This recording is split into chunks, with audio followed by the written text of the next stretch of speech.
بسم اللہ الرحمن الرحیم۔ یہ واقعہ ہے ایک غریب مومن کے عجیب حج کا، جو حج پر بھی نہیں گیا لیکن لوگوں کو وہ وہاں نظر آتا رہا۔ اللہ تعالیٰ نے اس کی جگہ فرشتے کو کیوں بھیجا؟ آخر اس نے ایسا کیا عمل کیا تھا؟ جاننے کے لیے ویڈیو کو آخر تک ضرور دیکھیں۔ پرانے وقتوں کی بات ہے کہ عراق کے ایک شخص نے حج کا ارادہ کیا، جس کے لیے اس نے دن رات محنت مزدوری کر کے حج کے لیے رقم جمع کی۔ حج کے لیے اس دور میں قافلے کی صورت میں روانہ ہوتے تھے۔ قافلے کو جمع کرنے کے لیے ایک انتظار گاہ بنائی گئی تھی، جو کہ اس مومن شخص کے گھر سے کچھ ہی دور تھی۔ روانگی کے روز یہ شخص گھر والوں سے وداع لے کر نکلنے لگا۔ سب نے اسے دعاؤں اور نیک خواہشات کے ساتھ رخصت کیا۔ اس شخص کے گھر سے اس انتظار گاہ کے درمیان ایک جنگل پڑتا تھا۔ یہ شخص تیز تیز قدم اٹھاتا جا رہا تھا کہ جنگل میں ایک گھر سے اچانک ایک خاتون اور بچوں کے رونے کی آوازیں آنے لگیں۔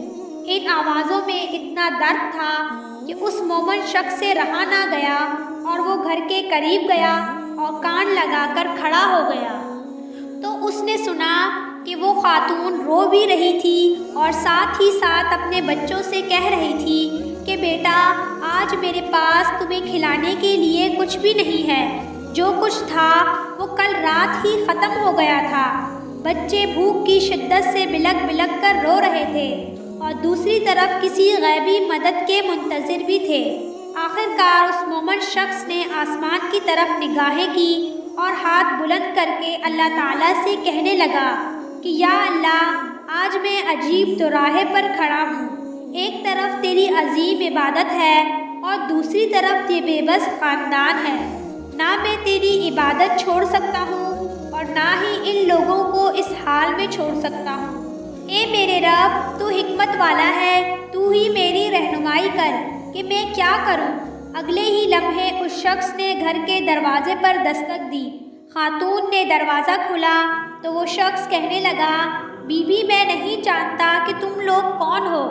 میں بس ادھر سے گزر رہا تھا تو تمہارے رونے کی آواز نے مجھے رکنے پر مجبور کر دیا۔ میں نے تمہاری ساری باتیں سن لی ہیں۔ یہ میرے پاس کچھ پیسے ہیں اور کھانے کی چیزیں ہیں، ان سے اپنے اور اپنے بچوں کے کھانے پینے کا انتظام کر لو۔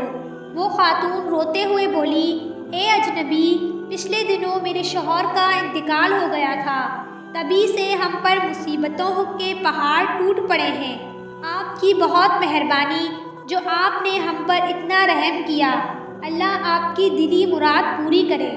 وہ شخص اب واپس جا سکتا تھا اور نہ ہی گھر والوں کو یہ بتا سکتا تھا کہ میں حج کے بغیر واپس آ گیا ہوں۔ چنانچہ وہ شخص جنگل میں چھپ کر بیٹھ گیا اور حج کے گزرنے کا انتظار کرنے لگا۔ کچھ دنوں کے بعد جب حج کے دن گزر گئے اور قافلے کے لوگ جنگل کے راستے اپنے اپنے گھروں کو جانے لگے تو یہ شخص بھی چپکے سے ان میں شامل ہو گیا۔ تبھی ایک شخص نے اسے مخاطب کر کے کہا کہ جناب، حج مبارک ہو۔ میں نے آپ کو فلاں جگہ آب زمزم پیتے ہوئے دیکھا تھا۔ کچھ دیر کے بعد ایک اور شخص بولا، میں نے آپ کو طواف کرتے ہوئے دیکھا تھا۔ غرض یہ کہ ہر ایک شخص نے وہاں اس کی موجودگی کی دلیل دی۔ یہ شخص جب گھر پہنچا تو گھر والوں نے بھی خوب استقبال کیا اور حج کی ڈھیر ساری مبارکباد دی، لیکن یہ شخص اندر ہی اندر پریشان تھا کہ میں تو حج پر گیا ہی نہیں، تو یہ سب کیوں میری وہاں موجودگی کی دلیلیں دے رہے ہیں۔ ماجرا سمجھ سے باہر تھا۔ اسی سوچ میں اس شخص کو نیند آ گئی۔